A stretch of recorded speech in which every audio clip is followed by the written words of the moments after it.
चलो अब question start करते हैं क्रैमर्स रूल के। सबसे पहले first question x minus 2y is equal to 4 minus 3x plus 5y equal to minus 7। Question है solve the system of these two equations by using Cramer's rule. उसके बिना तो कर ही सकते हैं, उसके बिना कैसे करेंगे? क्या ये लाइंस पैरेलल दिख रही हैं? क्या नहीं। क्या कोइंसिडेंट दिख रही हैं? नहीं, मतलब यूनिक सॉल्यूशन आएगा। ठीक है, तो लेकिन हम रूल सीखने के लिए, मेथड सीखने के लिए क्या करेंगे? क्रैमर्स रूल से पहले डेल्टा में क्या आएगा? 1 माइनस 2 3 5 कोफिशिएंट्स। ठीक है, फिर डेल्टा वन कैसे आएगा? इसके फर्स्ट कॉलम को हम RHS से रिप्लेस कर देंगे, -2 5, और डेल्टा 2 हम इधर लिख देते हैं। डेल्टा 2 इज इक्वल टू इसके सेकेंड कॉलम को हम रिप्लेस कर देंगे RHS से 4 और -7, ये बनेगा। डेल्टा की वैल्यू कितनी आ गई? 5 माइनस 6 यानी -1। ठीक है, ये डेल्टा की वैल्यू इधर लिख देते हैं, इसको यहाँ से आ गया हमारे पास में। Delta is equal to 5 minus 6 यानी -1। डेल्टा 1 20 माइनस 14 यानी 6, और डेल्टा 2 -7 प्लस 12 यानी 5। ठीक है, तो ये हमारे पास में डेल्टा 1 डेल्टा 2 आया। तो यानी कि पहली बात तो डेल्टा ही -1 आ गया, तो इसका मतलब क्या है? Unique solution given by x is equal to delta 1 upon delta, y is equal to delta 2 upon delta. तो फाइनल आंसर क्या आ गया? दिस अपॉन दिस यानी -6, और y की वैल्यू कितनी? -5। ये हमारा फाइनल आंसर आ गया, खत्म। ठीक है, नेक्स्ट क्वेश्चन। अब ये देखो, अगर इस मेथड के बिना करते तो क्या यहाँ पे कुछ दिख रहा है? a1 upon a2 equal to b1 upon b2 equal to c1 upon c2 भी है, यानी ये कौन सा है? कोइंसिडेंट लाइंस वाला केस है। इनफाइनाइट सॉल्यूशन आएंगे निकल के। जैसे यहाँ पे भी देखो, 4 कॉमन लेके हटा दें, कैंसिल कर दें, तो वापस वही बन जाएगा, यानी इनफाइनाइट सॉल्यूशन आएंगे। और वैसे अगर इस मेथड से करें तो पहले डेल्टा निकालेंगे, 1 2 4 8, सॉल्व करके देखें कितना आ रहा है। डेल्टा 0, डेल्टा 1 भी 0 आना चाहिए, क्योंकि इनफाइनाइट सॉल्यूशन में तो क्या होता है? तीनों 0 होते हैं। फर्स्ट कॉलम को रिप्लेस कर दिया था RHS से यहाँ पे। ठीक है, ये डेल्टा 1 की वैल्यू भी देख लो, 0 आ रही है। डेल्टा 2 देखें, सेकंड कॉलम को रिप्लेस कर दें, सेकंड कॉलम को इससे रिप्लेस करेंगे तो ये 3 और 12 इधर आ जाएगा। फर्स्ट कॉलम में 1 और 4 ही रहेगा, तो ये डेल्टा 2 भी 0 आ गया, तो तीनों 0 आ गए। तो इसमें तो इनफाइनाइट सोल्यूशन ही आएंगे। हमने पिछले लेक्चर में क्या सीखा था? जब दो इक्वेशन, दो वेरिएबल हैं, तो क्या है कि अगर डेल्टा भी 0, डेल्टा 1 भी, डेल्टा 2 भी, then the equation will have infinite solution। लेकिन अगर तीन इक्वेशन, तीन वेरिएबल वाला केस हो, जो हमने स्टेप सीखे थे पिछले लेक्चर में, कि तीन इक्वेशन, तीन वेरिएबल अगर हैं, तो उस केस में अगर डेल्टा भी, डेल्टा 1 भी, डेल्टा 2 भी और डेल्टा 3 भी 0 हो, then the equation may have infinite solution। ठीक है, वो वाला केस भी करेंगे अभी। तो इनफाइनाइट सॉल्यूशंस है। अब इनफाइनाइट सॉल्यूशंस कैसे लिखेंगे? तो उसके लिए क्या करेंगे? Let y is equal to k where k belongs to R। ठीक, y को k लिख दिया तो x कितना आ गया? देयरफॉर किसी भी इक्वेशन में पुट कर दो, दोनों से सेम ही आएगा। Therefore x is equal to 3 minus 2k, y is equal to k where k belongs to R। ये हमारे इनफाइनाइट सॉल्यूशन आ गए। मतलब क्या है इस बात का कि for different values of k, जैसे आपने k को 0 पुट किया तो k 0, y यानी y 0, x 3, तो x 3 और y 0, x3 y0 सेटिस्फाई कर रहा है, दोनों को करेगा। आपने k को 5 पुट कर दिया, k को 5 पुट किया तो x आ जाएगा -7, दोनों में पुट करके देखना सेटिस्फाई करेगा कि x -7 हो, y 5 हो। k को आप -2 पुट कर दो तो x भी आ जाएगा, उसके हिसाब से y भी आ जाएगा, सेटिस्फाई करेगा। मतलब for different values of k we will get different solutions of these two equations. समझ में आई बात सभी को? ठीक है, नेक्स्ट क्वेश्चन पे आते हैं। चलो अब नेक्स्ट क्वेश्चन, तीन इक्वेशन, तीन वेरिएबल में क्वेश्चन है, solve the given system of equations by using Cramer's rule. ठीक है, अभी तो हमने वही सीखा, तो इसलिए उसी को अप्लाई करते हैं। तो स्टेप्स क्या करने हैं, ये वैसे आपको पॉज करके पहले खुद ट्राई करना है, फिर यहाँ देखना। पहले डेल्टा, ये कोफिशिएंट्स का डिटर्मिनेंट लिखेंगे, फिर डेल्टा 1 फर्स्ट कॉलम को RHS से रिप्लेस कर देंगे। ठीक, सेकंड और थर्ड कॉलम तो एज इट इज।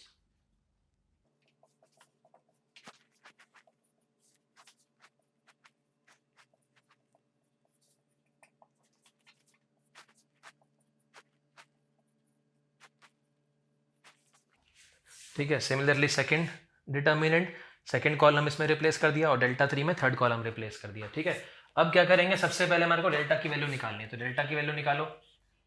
उम्मीद है आपने निकाल ली होगी, मैं सीधा लिख देता हूँ। डेल्टा की वैल्यू आएगी 1200, ये नॉट इक्वल टू जीरो आ गई, नॉट इक्वल टू जीरो, तो इसका मतलब ये तीनों ये जो सिस्टम ऑफ इक्वेशंस है ये क्या है, डिसकंसिस्टेंट विद इनफाइनाइट सॉल्यूशंस।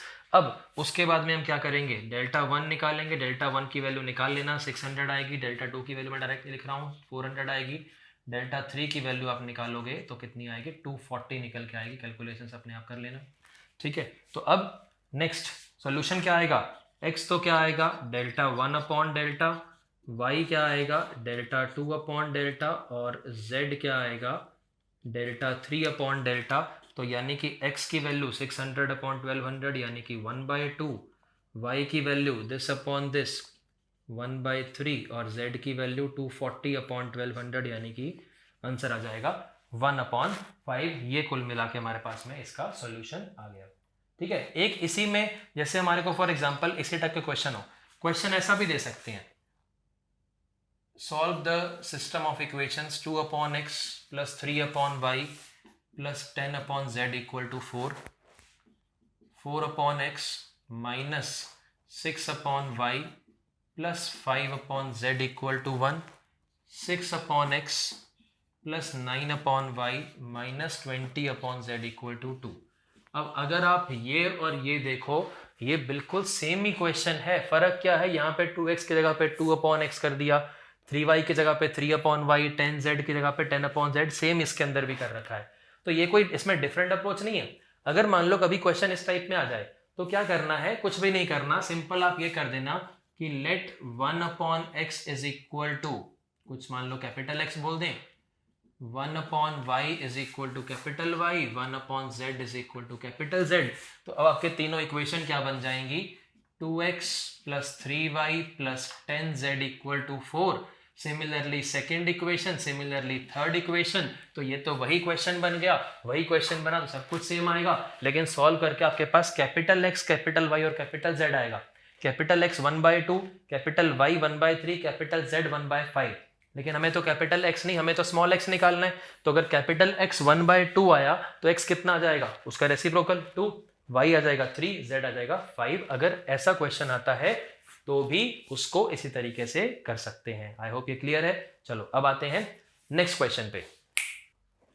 चलो नेक्स्ट क्वेश्चन है, solve the system of equations x minus 3y plus 5z equal to 4, 2x minus 6y plus 10z equal to 11, 3x minus 9y plus 15z equal to 12। Note कर लेना। ठीक है, method समझा देता हूँ मैं आपको। अब सबसे पहला स्टेप तो वही करना है, डेल्टा किया, कोफिशिएंट्स 1 माइनस 3 5, 2 माइनस 6 10, 3 माइनस 9 15, ये किया। डेल्टा 1 में फर्स्ट कॉलम को RHS से रिप्लेस किया, डेल्टा 2 में सेकेंड कॉलम को रिप्लेस किया, डेल्टा 3 में थर्ड कॉलम को RHS से रिप्लेस कर दिया। अब इनकी वैल्यूज निकालनी है, पहले डेल्टा की वैल्यू निकालें। अब डेल्टा की वैल्यू देखो, अब इसमें सॉल्व करे बिना भी ऑब्जर्व कर सकते हैं। देखो ये 1 2 3 है, इसमें से -3 कॉमन ले लो तो ये भी 1 2 3, वैसे यहाँ भी अगर 5 कॉमन लोगे तो भी 1 2 3, तो ये आइडेंटिकल बन जाएंगे, यानी कि डेल्टा की वैल्यू 0 आएगी। कैलकुलेट करोगे एक्सपेंड करके, अगर मान लो बाई चांस ध्यान नहीं भी जाए, कैलकुलेट करोगे तो भी 0 ही आएगा। इसमें भी देखो C2 और C3 आइडेंटिकल बन जाएंगे, यहाँ से -3 कॉमन, यहाँ से 5 कॉमन, तो यानी डेल्टा 1 की वैल्यू भी 0 है। डेल्टा 2 भी बिना एक्सपेंड करे देख सकते हैं, यहाँ से 5 कॉमन ले लो तो C1 C3 आइडेंटिकल, तो डेल्टा 2 भी 0। और अगर डेल्टा 3 को देखें तो इसमें यहाँ से -3 कॉमन, तो C1 C2 आइडेंटिकल, यानी कि डेल्टा 1 डेल्टा 2 डेल्टा 3 ये भी तीनों 0, तो चारों के चारों 0 आ गए। तो ये वाला कौन सा केस था कि अगर चारों के चारों 0 आ जाएं, then the given system of equations may have infinite solutions, may have। ठीक है, होंगे या नहीं होंगे चेक करते हैं। अब करने का तरीका क्या है, in order to find, मैं steps बोल रहा हूँ, in order to find those infinite solutions put any one variable say z equal to k in any two of the given 3 equations। ये हमने steps किए थे पिछले लेक्चर में, तो उन्हीं को मैं रिपीट कर रहा हूँ। अब क्या करना है, कोई भी दो इक्वेशन, फॉर एग्जाम्पल हम फर्स्ट और सेकेंड ले लें, तो फर्स्ट और सेकेंड में क्या करें, let z is equal to k, या ऐसा लिख दें put z is equal to k in, इसको नाम दे देते हैं, इसको इक्वेशन 1 बोल देते हैं, इसको सेकंड डिनोट कर देते हैं, इसको थर्ड डिनोट कर देते हैं, इन इक्वेशन 1 एंड 2। तो फर्स्ट इक्वेशन में z को हमने k पुट किया, तो यहाँ से आ गया x माइनस 3y, इसको इधर ले जाएंगे तो ये हो गया 4 माइनस 5k, और यहाँ से आ जाएगा 2x minus 6y is equal to 11 minus 10k। ये बन रहा है, ठीक है। अब यहाँ से क्या सॉल्व करके हम x और y की वैल्यू निकाल सकते हैं। यहाँ से सॉल्व करके x और y की वैल्यू अगर निकालें तो भाई इसको आप 2 से मल्टीप्लाई करके सब्ट्रैक्ट करोगे, 2 से मल्टीप्लाई करके सब्ट्रैक्ट किया तो ये तो 0, यहाँ पे कितना बन गया 3, और इधर क्या बन गया 0, तो 0 इक्वल टू 3, ये तो हो नहीं सकता। यानी कि गिवन सिस्टम ऑफ इक्वेशंस, यानी x तो यहाँ से कुछ आया ही नहीं, तो गिवन सिस्टम ऑफ इक्वेशंस क्या आ गई, इनकंसिस्टेंट, ठीक है। मतलब देखो 0 इक्वल टू 3 आ रहा है, क्यों, अब इसको वैसे भी ऑब्जर्व कर सकते थे इसके बिना भी, ये दो इक्वेशन बनी ना, a1 upon a2 equal to b1 upon b2 बन रहा है, बट c1 अपॉन c2 का इक्वल तो नहीं बन रहा। तो वैसे भी ये क्या है, अब ये एक तरह से ये लाइन की इक्वेशन है जो कि पैरेलल लाइंस है, तो यहाँ से तो क्या आएगा, ये तो नो सॉल्यूशन आ गया, यानी कि विच इज नॉट, यहाँ लिख लो which is not possible, which is not possible, hence no solution, या the given system of equations is inconsistent. तो इस क्वेश्चन में सीखने वाली चीज ये है नो सॉल्यूशन या इनकंसिस्टेंट, कि भले ही डेल्टा 0 आ जाए, डेल्टा 1, डेल्टा 2, डेल्टा 3 तीनों ये भी 0 आ गए, ये चारों 0 हो गए, तो भी जरूरी नहीं है कि इनफाइनाइट सॉल्यूशन आए। हमने यही तो सीखा था कि it may have infinite solutions, but होंगे या नहीं सॉल्व करके मालूम पड़ेगा। तो यहाँ से क्या आ गया, यहीं से क्या आ गया हमारे पास में नो सॉल्यूशन निकल के आ गया, आंसर क्या आएगा नो सॉल्यूशन, या the given system of equations is inconsistent. Clear सभी को। नेक्स्ट क्वेश्चन पे मूव करते हैं। चलो next question is solve the system of equations given by x plus y plus z equal to 1, x plus 2y plus 3z equal to 4, x plus 3y plus 5z equal to 7। ठीक है, सबसे पहले तो वही step है, मैंने पहले से लिख दिया यहाँ पे, डेल्टा कोफिशिएंट्स वाला डिटर्मिनेंट बनाया, इसको आप सॉल्व करोगे, ये तो आप सिंपल सा है कर लोगे, डेल्टा आ जाएगा 0, फिर डेल्टा 1 फर्स्ट कॉलम को रिप्लेस करके आया, ये भी 0 आ जाएगा, डेल्टा 2 निकाल लेना, वो भी 0 आएगा, डेल्टा 3 निकाल लेना, वो भी 0 आएगा, पहले अपने आप कैलकुलेशन कर लेना ये, ठीक है। उसके बाद में देखो, अब जब तीनों के तीनों, या सॉरी चारों के चारों 0 आ गए, तो फिर से पिछले क्वेश्चन वाला केस बन गया कि it may have infinite solutions. अब फिर से उसके लिए क्या करेंगे कि put z is equal to k, किसी भी वेरिएबल को वैसे कर सकते हैं, put z is equal to k in any two of the given equations, से हमने 1 और 2 में कर दिया। तो यानी यहां से हमारे पास आ गया x plus y is equal to 1 minus k, और यहां से आ गया x plus 2y equal to 4 minus 3k। अब पिछले केस में हमने जब x और y निकालने लगे थे तो 0 equal to non zero value आ गई थी, यानी कॉन्ट्राडिक्शन आ गई थी, पॉसिबल नहीं था, तो नो सोल्यूशन आ गया था।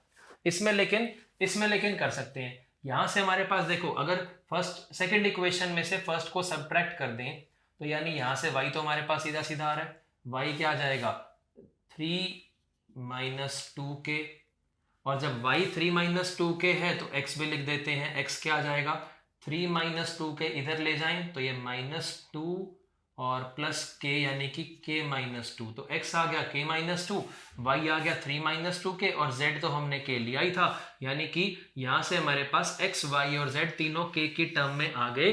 लेकिन क्या यही फाइनल सॉल्यूशन है या नहीं अभी बता नहीं सकते, क्योंकि अभी तो हमने सिर्फ फर्स्ट और सेकेंड इक्वेशन का यूज किया है, ये फर्स्ट इक्वेशन, ये सेकेंड इक्वेशन, ठीक है। उसके बाद में थर्ड इक्वेशन का तो अभी हमने यूज नहीं किया। तो अब ये जो x, y, z की वैल्यूज आई हैं, हमें चेक करना है कि क्या ये थर्ड इक्वेशन को सेटिस्फाई करती भी हैं कि नहीं करती हैं, ठीक है। तो क्या करेंगे, now we will check whether the values of x, y and z thus obtained satisfy the third equation or not।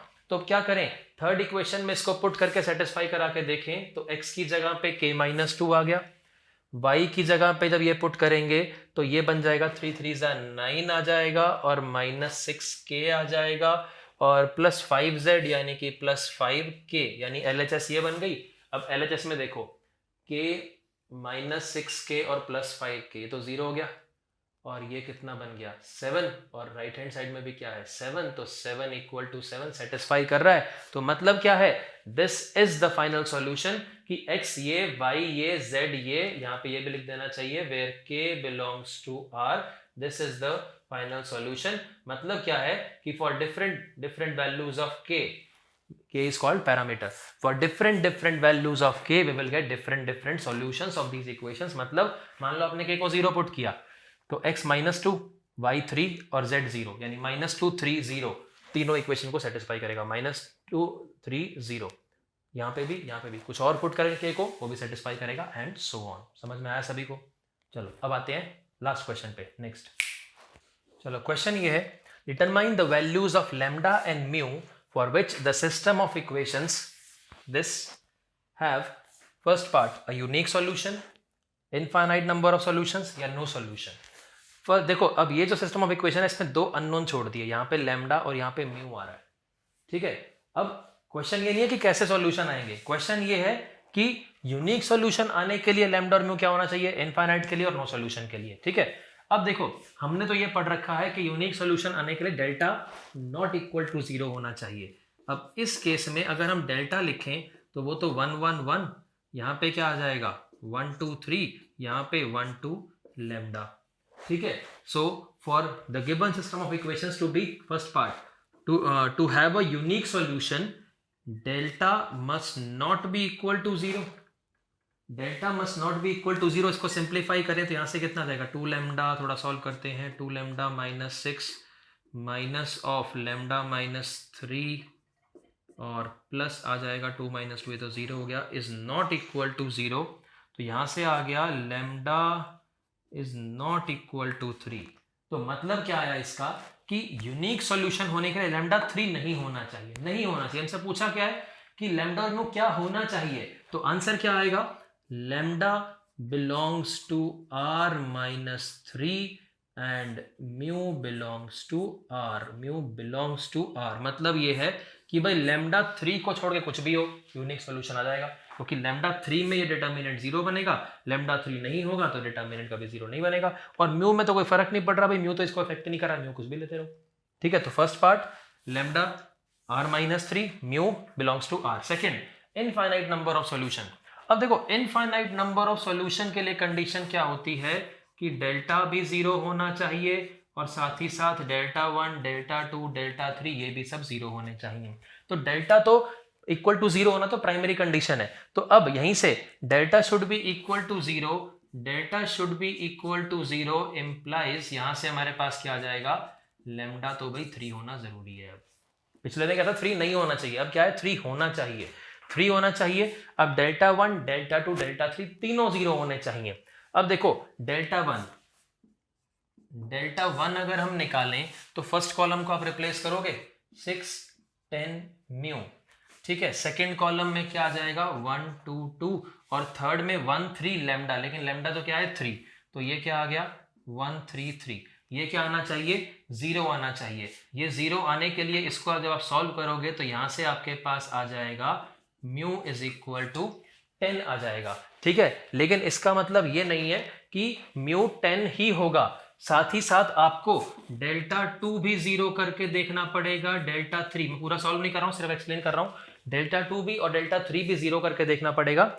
अगर उन दोनों से भी म्यू 10 और 10 ही आए तब हम बोलेंगे कि म्यू 10 होना चाहिए और लैम्डा तो 3 आ ही गया। लेकिन बाय चांस मान लो यहां से तो म्यू 10 आया, यहां से म्यू 5 आ गया, यहां से म्यू 15 आ गया, तो मतलब म्यू की किसी भी वैल्यू के लिए तीनों साइमल्टेनियसली 0 नहीं हो सकते। मतलब म्यू को 10 करेंगे तो ये 0 हो रहा है, लेकिन 10 पे ये 0 नहीं हो रहा, ये 5 पे हो रहा है, वो 15 पे हो रहा है।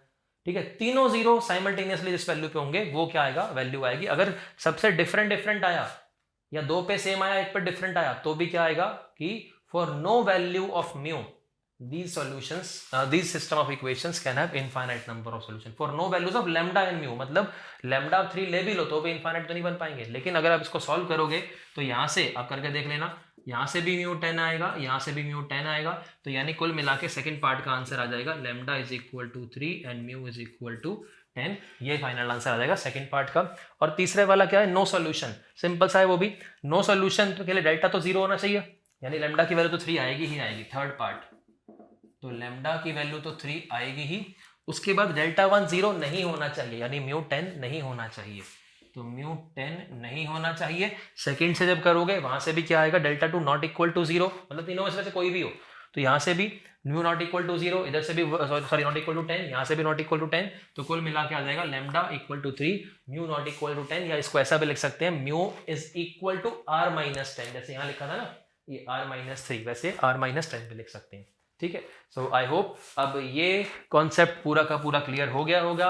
अब इसके क्वेश्चंस आप अटेम्प्ट कर सकते हैं, ठीक है।